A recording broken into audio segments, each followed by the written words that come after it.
Assalamualaikum warahmatullahi wabarakatuh. Selamat siang. Kelas A3 19, kelas A1 19, kelas A2 19, dan kelas A4 19. Di pertemuan kita yang kedua, di mata kuliah metodologi penelitian.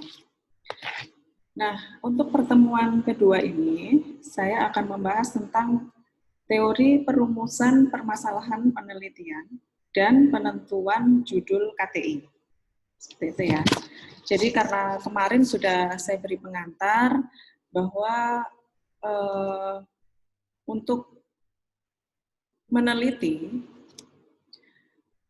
itu atau menyusun KTI itu butuh ilmu, yaitu metodologi penelitian. Jadi sekali lagi saya ingatkan kembali bahwa mata kuliah metodologi penelitian ini terintegrasi dengan penyusunan KTI nanti Anda di semester 5 yang dimulai dengan penyusunan proposal, kemudian diikuti dengan penyusunan KTI-nya, gitu ya. Baik, saya mulai. Saya tunjukkan PowerPoint yang sudah saya share sebelumnya.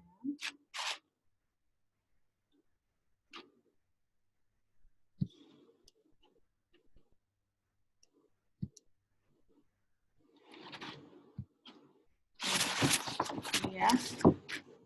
Jadi judul kita selanjutnya adalah ini, teori perumusan permasalahan penelitian dan penentuan judul proposal KTI.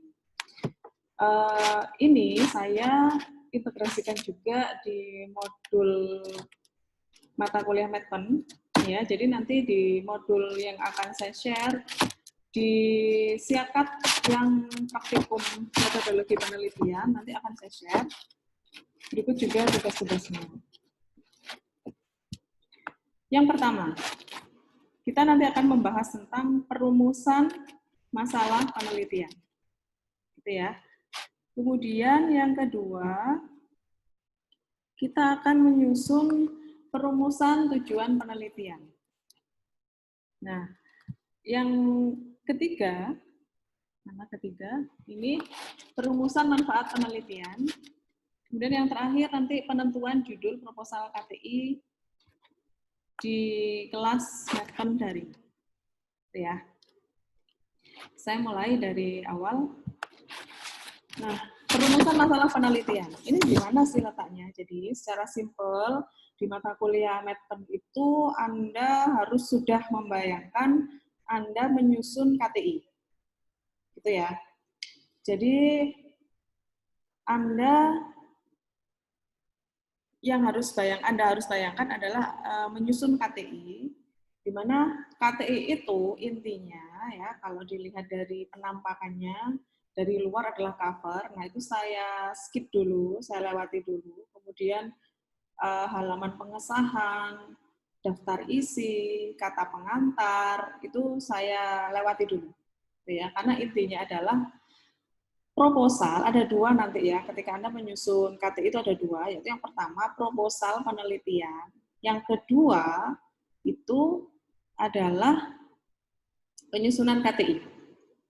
Nah, proposal penelitian ini untuk di Akademi Farmasi Surabaya, yang sudah saya share juga penyusunan KTI-nya, jadi silakan di-download atau diunduh, kemudian di-print, karena itu tidak butuh waktu yang sebentar, tapi maksudnya waktunya bisa lama, jadi Anda bisa, kalau tidak punya printer, bisa pergi ke printer, tempat printer, atau pergi ke teman Anda bawa kertas sendiri atau bagaimana, silakan di printer, silakan dicetak, biar Anda bisa membaca aturan-aturannya. Gitu ya. Jadi yang saya fokuskan di sini adalah penyusunan bab 1, 2, dan 3. Itu di proposalnya. Jadi sekarang kita belajarnya sampai di bab 1. Itu ya, ngerti ya gambarannya ya.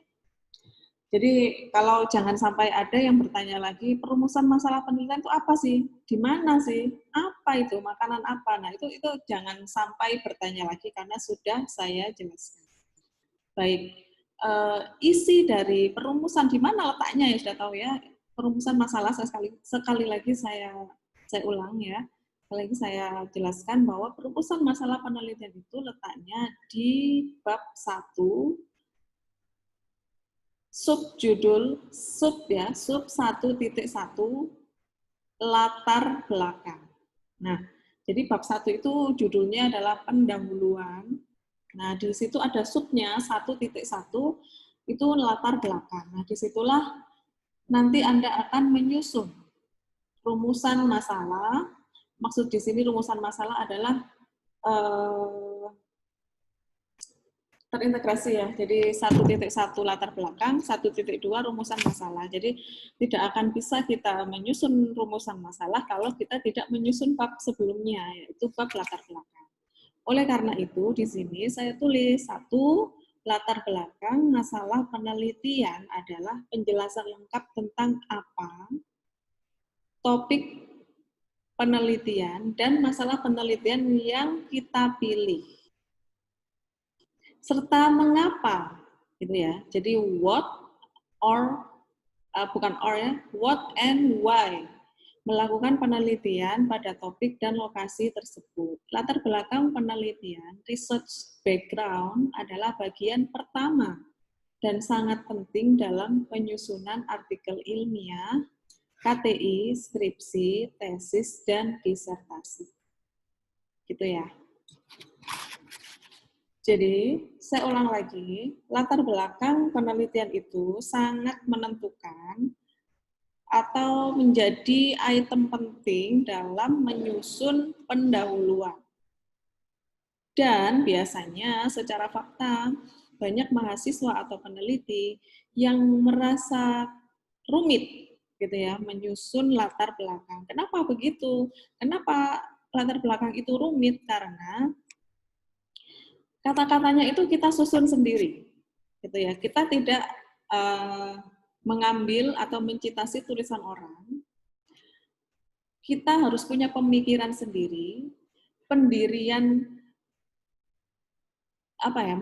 mengaitkan tema, judul tema itu dikaitkan awal dari menyusun latar belakang, gitu ya. Awal dari kenapa sih kok harus ada, kenapa sih saya kok meneliti belimbing wuluh misalnya. Kenapa sih saya kok meneliti kepatuhan pasien diabetes misalnya. Nah, itu letaknya di sini. Dan harapan saya sangat besar adalah di sini. Karena di sini uji kemampuan berbahasa Anda, terutama bahasa Indonesia, itu diuji di situ, dan kemampuan daya baca Anda untuk dituangkan dalam bentuk pemikiran Anda mau dibawa kemana sih? Kenapa sih kok butuh penelitian?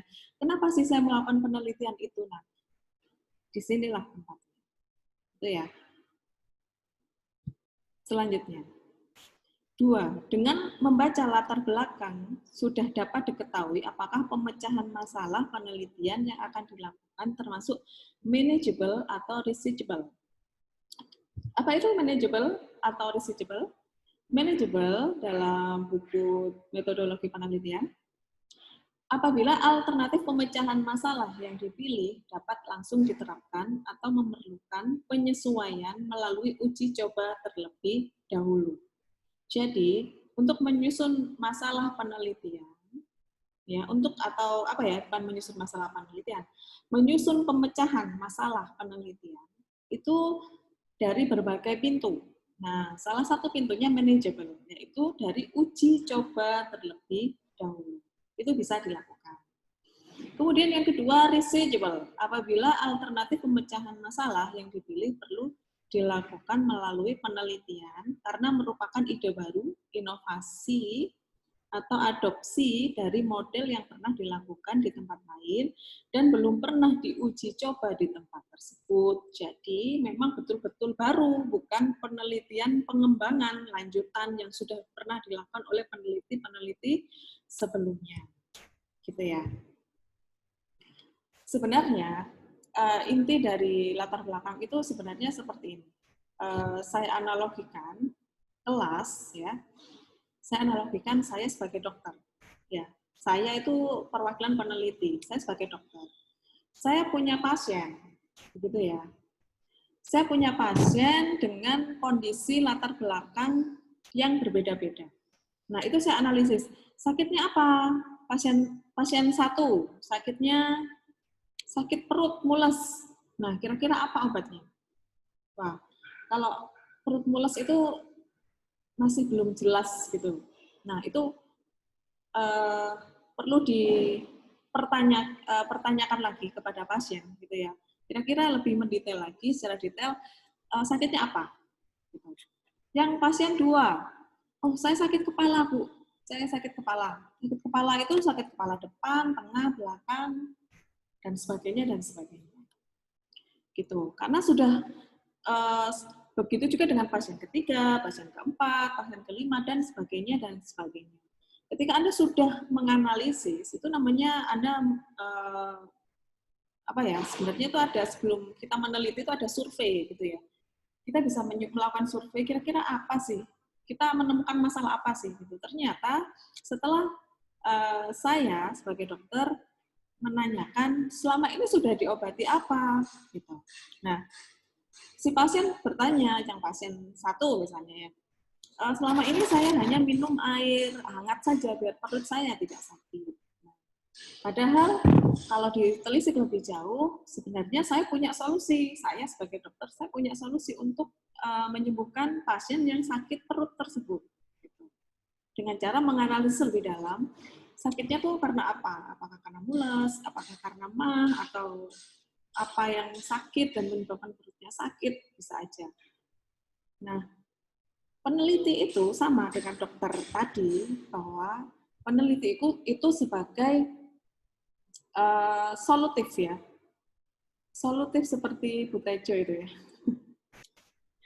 Jadi Anda harus sebagai peneliti itu menemukan solusi. Solusi itu dipakai nanti diuji coba ke subjek penelitian. Ya, subjek penelitian tidak harus manusia, tapi bisa barang, bisa benda, gitu ya, atau manusia juga bisa. Jadi nanti uji cobanya diuji coba dan diberikan. Ini loh obatnya. Silakan dikonsumsi. Nah, setelah beberapa diuji coba, sekali, 2 kali, 3 kali, ternyata ada perkembangan yang lebih baik. Nah, itu artinya berarti penelitian Anda berhasil. Itu ya. Jadi, gambaran umum penelitian itu seperti itu. Ada masalah, ada kesenjangan, gitu ya. Jadi, kalau dalam buku metodologi penelitian yang lain, itu banyak yang menjelaskan bahwa menyusun latar belakang itu seperti menyusun mencari masalahnya itu dari kesenjangan. Jadi kesenjangan artinya tidak ada keseimbangan. Itu yang biasanya berpotensi banyak ya, maksudnya untuk dijadikan tempat penelitian atau uji coba, gitu. Jadi penelitian itu tidak harus dengan bahan-bahan laboratorium, bisa juga di lapangan dengan manusia, dengan masyarakat, dengan benda, itu luas gitu ya. Caranya seperti itu. Kemudian yang ketiga, salah satu ciri tulisan yang baik. Nah, ini sudah mengarah ke tulisan ya. Jadi tadi itu secara ide, idenya itu dari mana sih? Idenya itu dari kesenjangan masyarakat yang ada di masyarakat, yang ada di halayak umum, yang membutuhkan inovasi baru, membutuhkan solusi, di mana Anda datang itu sebagai orang yang solutif. Itu yang dinamakan peneliti. Gitu ya. Saya ulangi lagi untuk yang poin 3. Salah satu ciri tulisan yang baik, jadi dalam penyusunan perumusan masalah dan latar belakang itu juga butuh penyusunan yang baik. Kalau tidak baik, itu tidak akan bisa terbaca oleh dosen pembimbing ataupun pembaca secara umum. Itu ya. Baik. Salah satu ciri tulisan yang baik adalah hanya dengan membaca latar belakang, orang langsung bisa memahami apa yang akan dilakukan pada penelitian. Nah, itu juga menjadi kata kunci ya. Jadi kalau yang dibaca ketika Anda bimbingan kali pertama di dosen pembimbing, pasti yang dibaca adalah 1.1, bab 1, 1.1 latar belakang. Ketika itu dibaca dan bahasanya bulat, jadi bulat itu maknanya hubungan dari kalimat satu ke kalimat selanjutnya itu tidak bisa dipahami atau susah dipahami oleh pembaca, terutama dosen pembimbing. Kemudian hubungan antar paragraf, kohesif dan koherensifnya itu tidak tercapai. Artinya paragraf 1 dengan paragraf 2 tidak saling berhubungan, berdiri sendiri. Belum lagi kalau pembuatannya itu Anda menyusun kata-katanya meniru atau copy paste dari milik kakak tingkat Anda sebelumnya misalnya. Jangan sampai terjadi seperti itu. Gitu ya. Dan meskipun waktunya Anda mepet gitu ya, mepet itu Anda diburu dikejar harus segera selesai misalnya nanti proposalnya. Sedangkan Anda belum membuat apa-apa. Masih stuck di bab 1. Gitu. Kerjakan bab 2 dulu, tidak apa-apa. Kerjakan bab 3 dulu. Gitu ya. Bab 1 belakangan tidak masalah. Gitu. Yang penting Anda mengerjakan sendiri, menyusun kalimat satu demi satu, menjahit kayak istilahnya itu analognya menjahit sendiri. Gitu ya. Kalau menjahit kan dari awal ya satu-satu. Memang rumit, tapi kalau sudah jadi akan bagus. Nah, seperti itu sama. Jadi ketika menulis itu juga Anda harus menyusun kata-kata, kata demi kata, kalimat demi kalimat, paragraf demi paragraf sendiri. Kan itu tidak banyak. Ya, kalau untuk jadi ada ketentuannya, penulisannya berdasarkan jenjang. Kalau jenjang D3 ya mungkin cukup 2 halaman atau 1 halaman. Halaman kedua sudah rumusan masalah.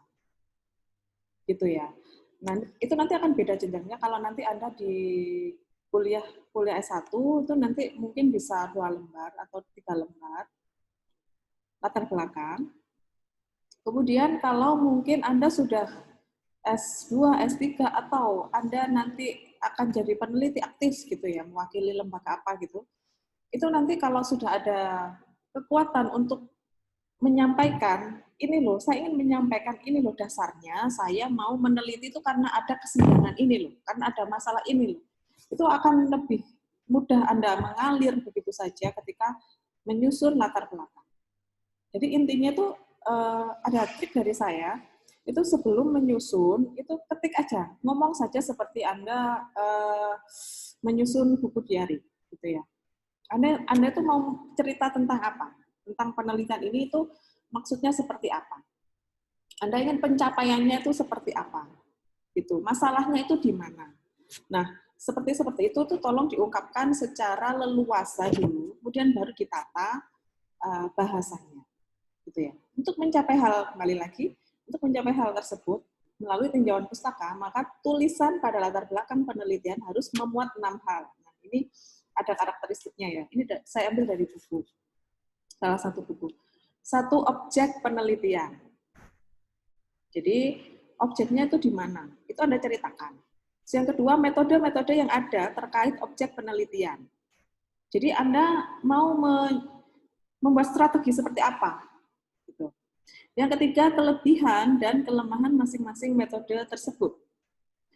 Yang keempat, masalah pada metode yang dipilih. 5, rencana pemecahan masalah. Baru 6, rangkuman tujuan penelitian.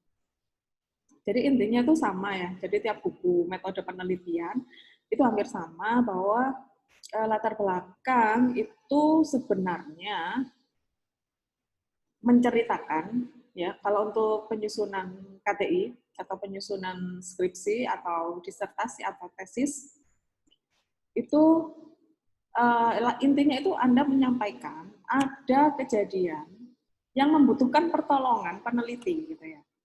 Jadi kejadian yang tidak seimbang di masyarakat, di lembaga atau dimanapun yang sesuai bidang kita ceritakan di situ. Ceritanya boleh dari Anda sendiri karena Anda mendatangi tempat tersebut. Yang kedua, kalau Anda tidak mungkin mendatangi tempat objek penelitian, ya, nomor satu ini objek penelitian, Anda bisa studi kasus atau Anda studi pustaka. Jadi Anda searching di internet, benar tidak sih, misalnya wilayah di Surabaya misalnya kemarin yang kena pandemi zona hitam itu benar tidak sih, datanya ada di mana, gitu, melalui internet. Jadi nanti ada sumber pustakanya di bab 1, di latar belakang ada sumber pustakanya menurut, gitu. Jadi Anda mencitasi boleh. Jadi di bab 1.1, di sub 1.1 Anda mencitasi itu boleh, tapi tidak boleh terlalu banyak, gitu ya. Biasanya butuh citasi itu atau butuh mengambil data untuk penguatan bahwa Anda perlu melakukan penelitian di situ. Itu boleh berdasarkan data Litbang atau data dari Kemenkes yang tahun terbaru, gitu ya. Kalau Bu tahun lama boleh enggak ya, diduga nanti kalau tahunnya lama itu sudah banyak yang melakukan penelitian tentang itu. Seperti itu. Jadi ilmunya harus yang update gitu ya, atau harus yang terbarukan. Kemudian yang selanjutnya adalah bahwa jelaskan juga di rumusan masalah, di latar belakang itu penelitian Anda itu penelitian yang Anda memberikan solusi yang baru, pandangan baru, bahwa ini loh obat terbaik di antara semua obat gitu ya. Kalau saya analogkan sebagai pasien dan dokter, itu ini loh, saya punya obat yang bagus gitu, kualitasnya bagus, bukan sembarang gitu ya.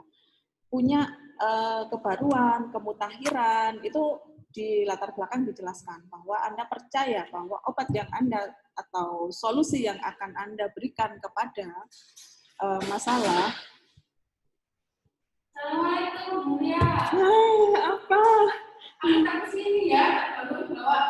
Ini loh, nanyain uangnya Bu. Iin. Oh iya, sebentar. Ini, tadi tak telepon. Baik, kita mulai lagi ya, maaf. Jadi ke pause terus.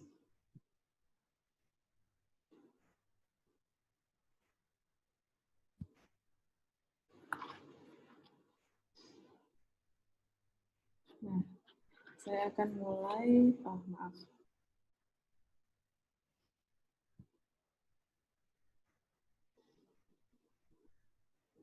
Sebentar.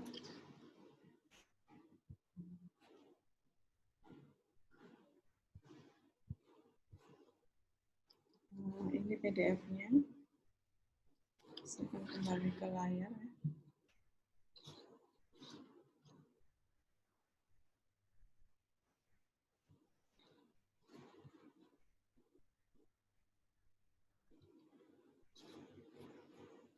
Nah, kemudian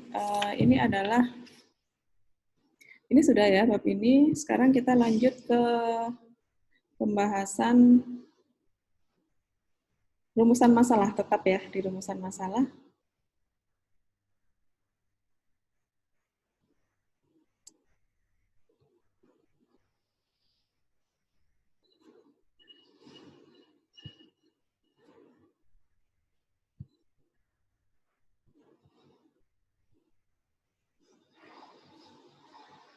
Baik. Yang selanjutnya adalah menurut Noto Atmojo 2002, dalam latar belakang harus dengan jelas diuraikan. Ini, 1, 2, 3. 1, mengapa masalah tersebut dipilih? Gitu ya, jadi harus punya dasar yang kuat. Yang kedua, apa justifikasinya? 3, mengapa penelitian itu diadakan di wilayah tertentu? Jadi ini hal tiga hal ini harus dijelaskan, harus kuat juga, jangan sampai menunjukkan kelemahan. Mengapa? Karena ini nanti bisa jadi dasar pembangunan jalannya penelitian untuk penyusunan bab selanjutnya, bab 2 dan bab 3. Gitu ya. Untuk mengambil masalah penelitian, mengapa diadakan di wilayah tertentu ini berhubungan dengan bidang penelitian Anda. Misalnya ya, contohnya karena sekarang adalah mahasiswa farmasi, jangan jauh-jauh di bidang farmasi, dan di Akademi Farmasi Surabaya punya 6 bidang. Jadi jangan di luar itu, jangan ambil karena saya yang mengajarkan medpen, karena saya dosen bahasa Indonesia, Anda memilih judul bahasa Indonesia. Ya tidak bisa gitu ya. Anda memilih dari segi kebahasaannya. Oh, tidak bisa itu gitu ya. Jadi memang benar-benar harus di bidang Anda. Di bidang Anda itu apa? Oh, saya kuliah di Akademi Farmasi Surabaya. Jadi Anda harus tahu di Akademi Farmasi Surabaya, karena memang sekarang Anda masih semester 2, jadi saya jelaskan kembali bahwa di Akademi Farmasi Surabaya itu ada 6 bidang. Gitu ya. Itu yang memang harus dipilih gitu, dan itu akan jadi kuat. Mengapa penelitian diadakan di wilayah tertentu? Nah, di wilayah tertentu ini opsional ya, atau pilihannya itu ada beberapa penguatan, misalnya mencari di daerah sekitar tempat tinggal Anda, itu juga bisa kuat. Atau di sekitar wilayah institusi, misalnya institusi ini di Surabaya, berarti Anda mengambilnya di Surabaya. Itu yang untuk lapangan. Kalau untuk laboratorium ya di laboratorium, gitu ya. Kemudian yang keempat, contoh apabila judul penelitian seperti ketidakpatuhan penderita TB dalam berobat di Kabupaten Cianjur, maka latar belakang yang harus diuraikan adalah sebagai berikut. 1. Peranan pentingnya pengobatan TB bagi penderita. 2. Masalah TB di Indonesia dan program pengobatan TB di Indonesia. Yang ketiga, masalah drop out atau ketidakpatuhan penderita secara umum di Indonesia. Yang keempat, masalah drop out atau ketidakpatuhan penderita secara spesifik di daerah Cianjur. Agar masalah yang akan diteliti cukup justify, uraian pada latar belakang tersebut harus didukung atau disertai dengan data atau fakta-fakta empiris. Nah, ini ya. Jadi penjelasan saya tadi itu kayaknya muncul di sini juga. Jadi ketika Anda berargumen atau menulis di latar belakang, penyusunan latar belakang itu jangan lupa disertai dengan data. Data ini tidak harus Anda sendiri yang mengambil, atau kalau Anda sendiri yang mengambil namanya studi pendahuluan. Kalau Anda tidak mengambil data atau melakukan studi pendahuluan, Anda bisa melakukan studi pendahuluan by studi pustaka, yaitu dengan cara mencari informasi di internet. Gitu ya. Atau dari perpustakaan, tapi kayaknya kalau di perpustakaan sekarang itu sangat tidak mungkin, ya. Jadi yang lebih mungkin adalah dengan internet atau fakta-fakta empiris. Nah, fakta-fakta yang empiris artinya bukan fakta-fakta yang dari sumbernya dari yang tidak terpercaya, tapi secara fakta-fakta secara keilmuan. Artinya Anda harus mencari fakta-fakta yang sudah diklaim gitu ya oleh para ahli bahwa ini loh fakta yang terjadi seperti ini, benar adanya gitu. Jadi fakta-fakta empiris itu biasanya dari buku-buku penelitian, dari hasil penelitian juga. Selanjutnya, slide selanjutnya yaitu 5. 5 ini terakhir sepertinya ya. Untuk yang perumusan masalah penelitian. 5. Ciri perumusan masalah penelitian yang baik. Ingat ya, yang baik. 1. Orisinal. Orisinal. Jadi idenya itu orisinal. Sebenarnya ini sangat saya butuhkan di perkuliahan medpen. Jadi nanti ketika ada tugas di perkuliahan medpen, Anda saya berharap Anda punya ide yang orisinal. Berarti idenya judulnya nanti di latar belakang atau di judul itu nanti Anda membuatnya secara orisinal. Artinya tidak sempurna betul gitu ya. Tapi kalau terlalu sempurna itu berarti terlalu tidak orisinal. Jadi karena akan ketahuan, saya pasti akan tahu judul itu Anda buat sendiri atau Anda mencuri ide, bukan mencuri ide, mengcopy paste, ya, menulis ulang judul-judul penelitian kakak kelas Anda atau penelitian orang lain, gitu.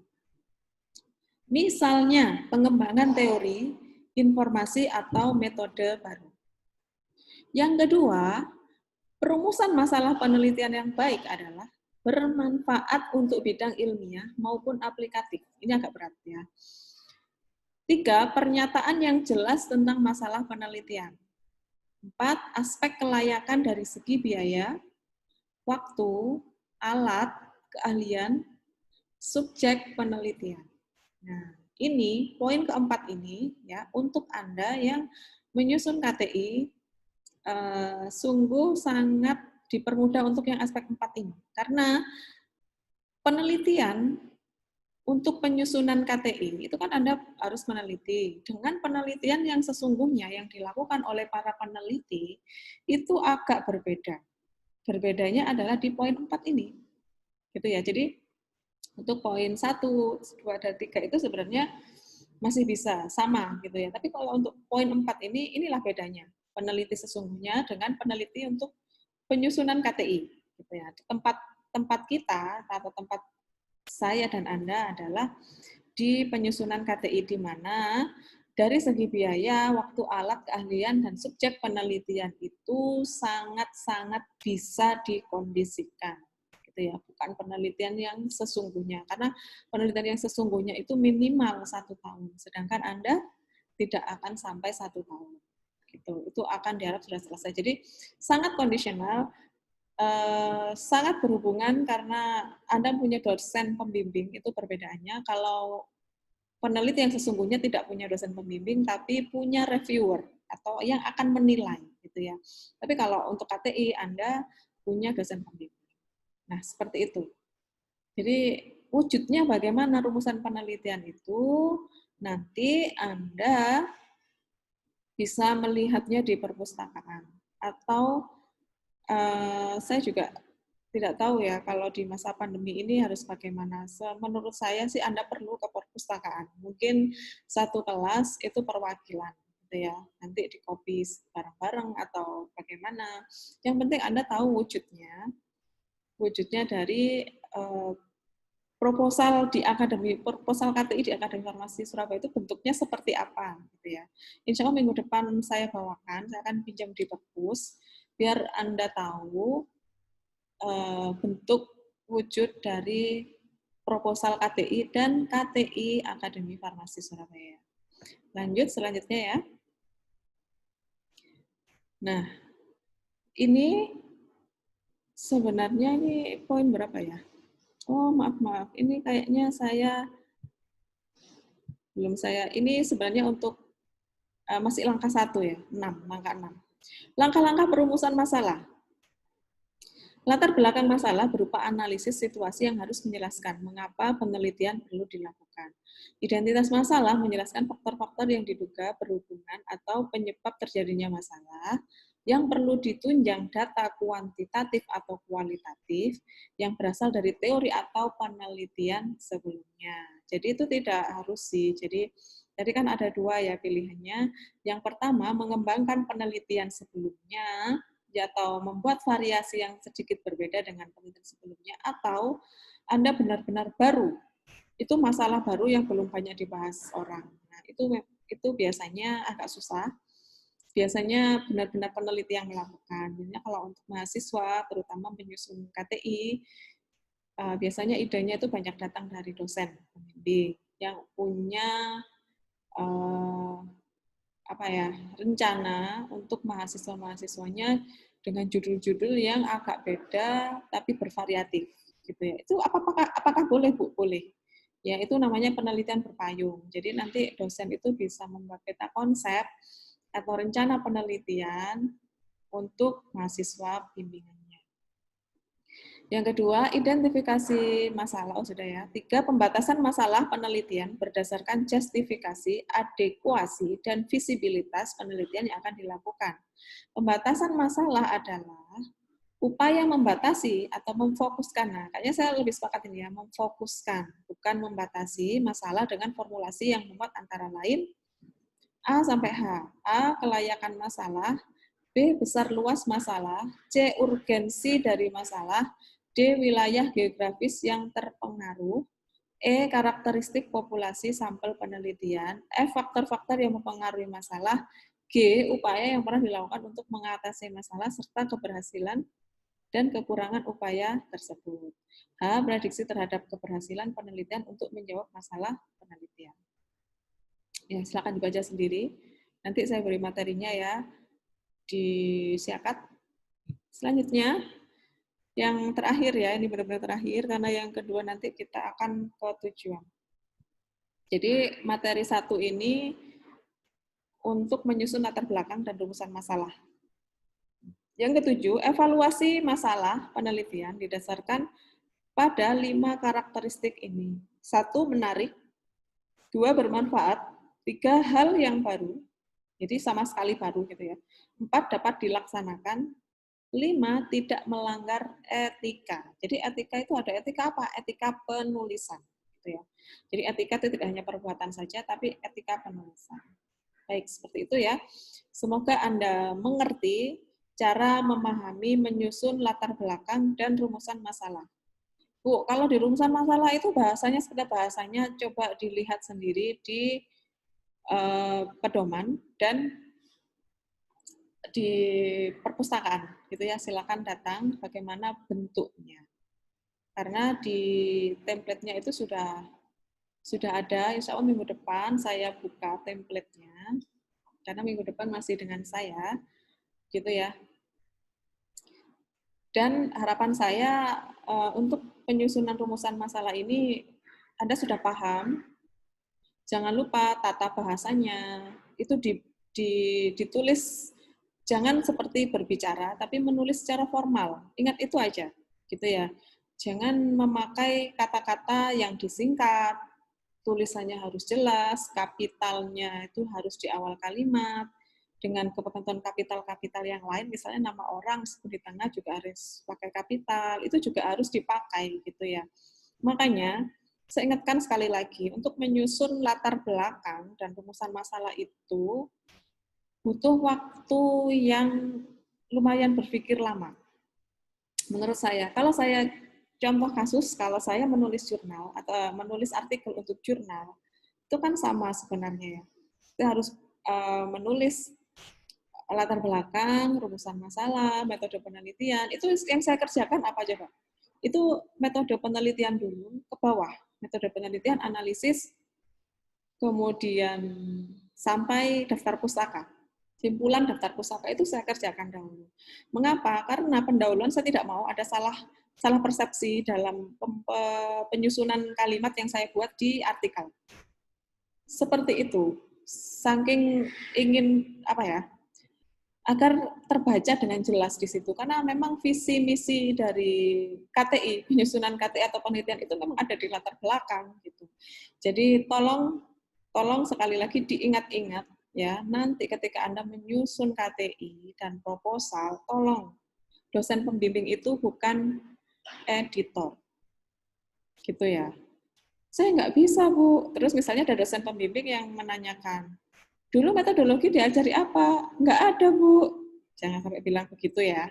Saya tidak mau dijadikan kambing hitam seperti itu. Jadi, mata kuliah metodologi penelitian itu adalah pijakan Anda. Selanjutnya kan kita kan berkolaborasi ya. Jadi di mata kuliah metodologi penelitian pertanggungjawabannya tidak hanya di saya dan tim dosen lainnya, tapi ada juga pada mahasiswa. Gitu. Nah, kalau nanti mahasiswa pas bimbingan, terus kemudian tidak mau disalahkan dosen karena terlalu takut mungkin sama dosen pembimbingnya, dan menyalahkan mata kuliah medpennya, gitu ya, terutama pasti yang mengajar ya. Ya tolonglah dihilangkan dosa-dosa seperti itu, karena itu sangat tidak relevan menurut saya. Karena dalam menyusun KT itu tidak hanya, saya hanya menyumbangkan ilmu mungkin paling banyak 20%. Sisanya itu kemampuan Anda dan kesungguhan Anda untuk menyelesaikan KTI itu. Gitu. Kemampuan bersungguh-sungguh untuk belajar, menyusun, menyelesaikan. Tidak lantas tidak harus menyalahkan yang lain-lainnya. Apalagi menyalahkan mata kuliah yang berhubungan dengan KTI. Nah, dulu diajar apa loh? Misalnya ada dosen pembimbing yang kayak gitu. Dulu kamu gimana? Nggak tahu, Bu. Saya juga nggak ngerti dosennya bilang apa. Ya, terima kasih kalau untuk seperti itu ya. Jangan sampai seperti itu saran saya. Tapi kalau tetap itu dilakukan ya, saya tidak tahu lagi gitu ya. Baik, untuk sampai di sini harapan saya Anda paham, Anda bisa menyusun. Setelah saya selesai berbicara dan lanjut ke tema perumusan tujuan penelitian, harapan saya Anda sudah bisa menyusun latar belakang dan rumusan masalah. Begitu. Jadi Anda ini mahasiswa, bukan siswa SD yang harus dituntun satu persatu.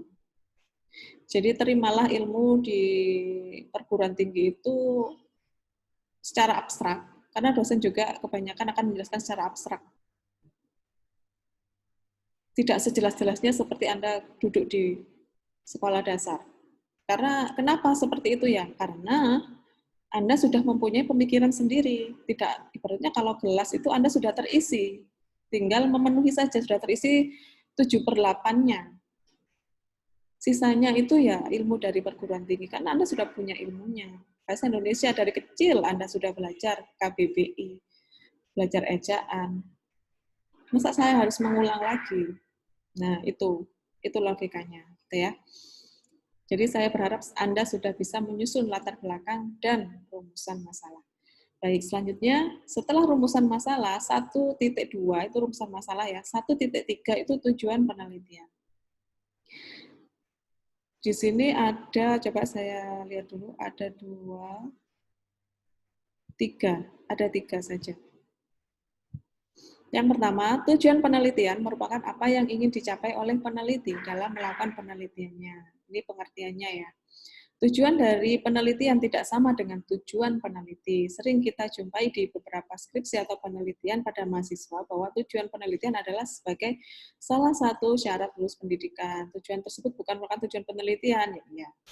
Tetapi merupakan tujuan peneliti untuk mendapatkan gelar studinya yang disyaratkan untuk melakukan penelitian tersebut. 2, penelitian mempunyai beberapa tujuan. Ada, kalau di sini saya lihat ada 9. 1, meningkatkan atau mengembangkan pengetahuan. 2, tujuan ini merupakan tujuan yang bersifat jangka panjang karena umumnya tidak terkait secara langsung dengan pemecahan masalah-masalah praktis. Dan sebagainya dibaca sendiri ya, nomor 4, 5, 6, 7, 8, dan 9. Jadi intinya saya jelaskan menurut versi saya ya. Tujuan penelitian itu sangat berhubungan erat dengan rumusan penelitian. Ya, jadi nanti kata kerjanya kalau di rumusan penelitian itu ada 3 rumusan, usahakan tujuannya itu juga ada 3.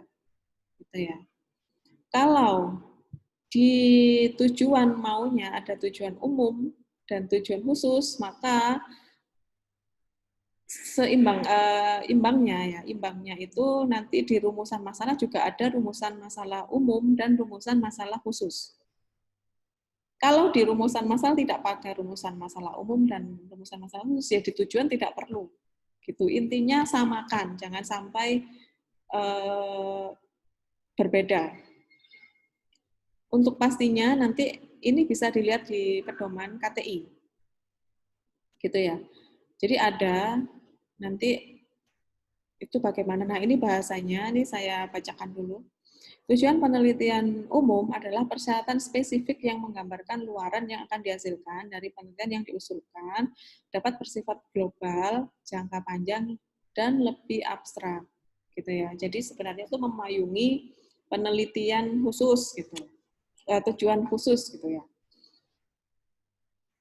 Kemudian tujuan khusus penelitian adalah rincian tujuan untuk mencapai tujuan umum penelitian dalam waktu yang telah ditentukan. Tujuan khusus dapat dinyatakan dengan tindakan yang menggunakan kata kerja aktif, to, misalnya mengukur. Ini ya kata kerjanya yang dipakai untuk tujuan.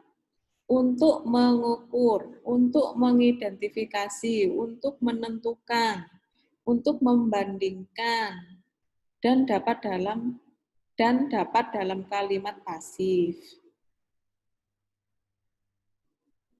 Misalnya ini lihat di materi ya. Jadi ini kelebihan. Jadi kata-kata ini bisa dipakai. Ini juga bisa dipakai di rumusan masalah. Bagaimanakah misalnya kalau tujuannya untuk mengukur, berarti kata tanyanya atau rumusan masalahnya, bagaimanakah mengukur A terhadap B? Misalnya seperti itu. Bagaimanakah mengidentifikasi A terhadap B?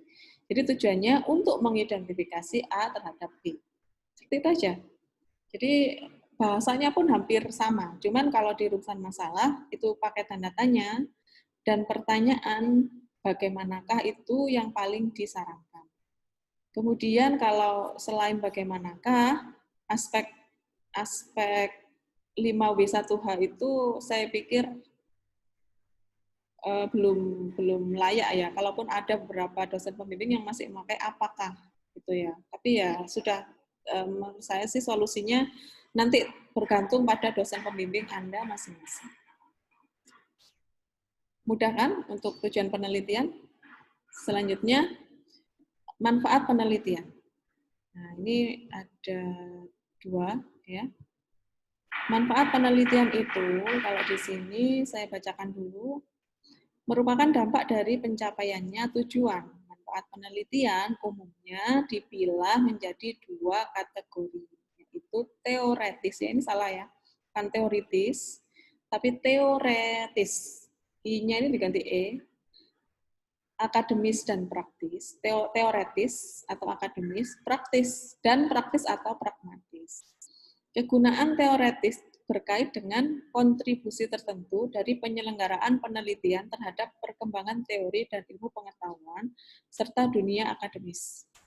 Sedangkan kegunaan praktis berkaitan dengan kontribusi praktis yang diberikan dari penyelenggaraan penelitian terhadap objek penelitian, baik individu, kelompok, maupun organisasi.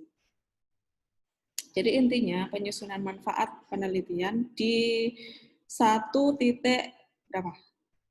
1, 2, 3, 4 ya.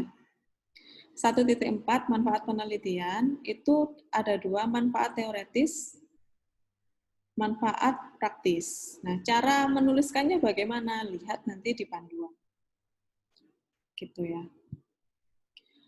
Yang kedua, manfaat merupakan penggunaan hasil penelitian yang berupa informasi, model atau alat atau teori konsep baru yang lebih efektif atau efisien. Faktor-faktor yang berpengaruh evaluasi dan peramalan kejadian oleh institusi di lokasi penelitian, pemegang kebijakan, dan pelaksana program untuk perencanaan pengambilan keputusan atau perumusan kebijakan atau program, pengembangan ilmu pengetahuan, pihak lain yang terkait. Nah ini, misal produsen, konsumen, masyarakat.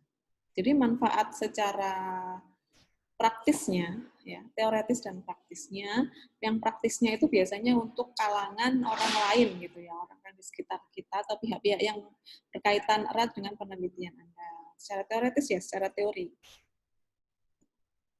Gitu. Selanjutnya yang nomor 4 terakhir ya. Nah, ini adalah tahapan belajar kita hari ini, pertemuan kita yang kedua ini, yaitu menentukan judul proposal KTI di kelas Medpen. Ya, ingat hanya di kelas Medpen. Jadi, saya tidak ingin setelah Anda memilih 1 bidang dari 6 bidang KTI yang ada di Akademi Farmasi Surabaya, yang saya bagikan linknya di Siakat, itu Anda memilih, terus Anda tiba-tiba langsung bertanya ke dosen bidang tersebut, gitu ya, jangan. Jadi itu yang dilakukan kakak-kakak tingkat Anda, padahal maksud saya adalah silakan berkonsultasi, tanya-tanya, itu boleh. Ternyata dosen pembimbingnya itu tidak punya banyak waktu untuk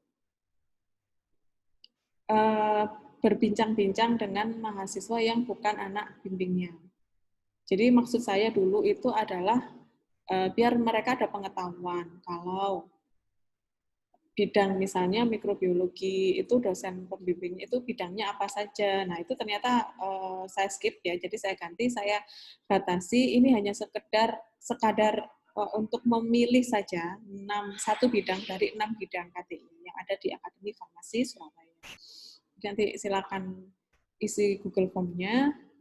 Nah, ini yang saya tekankan, yang saya jelaskan sebelumnya tadi ya, susunlah judul orisinil sesuai dengan kemampuan wawasan Anda di bidang farmasi. Itu lebih saya hargai daripada judulnya itu sudah lengkap sekali, sudah lengkap objek penelitiannya, apa yang diteliti, yakin sekali dengan itu. Padahal itu ternyata mencomot dari judul penelitian orang lain. Itu sangat tidak saya perkenankan. Baik, ini saja penjelasan saya dari PowerPoint, gitu ya. Harapan saya Anda bisa mengerjakan modul praktikum yang akan saya share di praktikum Medpen. Kemudian harapan saya Anda sudah mengeprint pedoman KTI dan proposal pedoman sebelum dan setelah, kalau di sini bahasanya begitu, sebelum sidang dan setelah sidang. Harapan saya juga Anda memahami materi dari pertemuan kedua kita. Jadi jangan sampai, saya tidak ingin loh ya, Anda mengatakan, ini memang pelajarannya apa ya? Ini tadi ngomongin apa ya? Saya tidak mau Anda seperti itu, jadi tolong dimengerti. Nanti penyusunannya bagaimana akan saya jelaskan bentuk dan wujudnya di pertemuan ketiga dengan materi saya lihat dulu.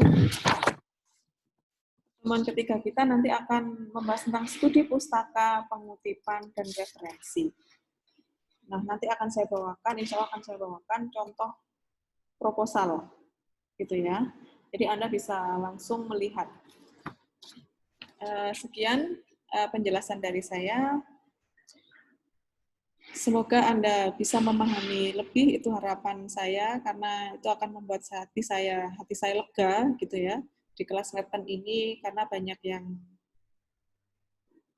ibaratnya kita satu tim ada 4 di semester ini, ada 4, tapi yang menyoroti adalah semua dosen pembimbing, karena dosen pembimbing sangat berharap bahwa mahasiswa bimbingnya itu mengerti cara menyusun proposal KTI. Jadi saya kembalikan lagi ke Anda, jadi saya diberi amanah seperti itu, jadi saya kembalikan lagi ke Anda bisa menyusun KTI dengan baik dan benar secara bahasa, langkahnya, caranya juga sesuai, tahu harus berbuat apa, tahu harus menyusun apa, itu Anda mengerti. Gitu ya. Itu pesan dari saya, semoga Anda melegakan hati saya, karena ini akan diuji, materi ini akan diuji di semester 5 nanti. Ya, nanti akan ketahuan Anda itu bagaimana proses cara menyusun KTI yang sesungguhnya. Jadi mata kuliah Medpen itu tidak berhenti setelah kuliah ini berhenti, tidak seperti mata kuliah umum yang lain, tapi ini terintegrasi dengan penyusunan KTI Anda yang sesungguhnya. Jadi kalau ada apa-apanya dengan hasil kerja Anda di semester 5 nanti sampai Anda lulus, itu nanti feedback lagi ke saya. Kalau Anda bagus menyusunnya, itu akan bagus di saya dan tim. Tapi kalau Anda menyusunnya acak-adut gitu ya, dan kebanyakan acak-adut gitu, itu nanti feedback-nya akan saya rasakan juga. Seperti itu. Karena makanya ini mata kuliah yang berat gitu ya. Makanya besar sekali harapan saya Anda bisa menyusun dengan baik. Jangan asal-asalan. Jangan karena dipepet waktu, jangan karena the power of kepepet, tapi tidak profesional. Begitu ya. The power of kepepet itu menurut saya bisa bermakna ganda, negatif dan negatif, positif dan negatif. Kalau positif, the power of kepepet itu maksudnya kepepet tapi jadi baik gitu. Bukan kepepet akhirnya kerjanya asal-asalan. Nah, itu yang saya tidak mau. Gitu ya. Baik, saya akhiri untuk pertemuan 2 kita kali ini. Assalamualaikum warahmatullahi wabarakatuh.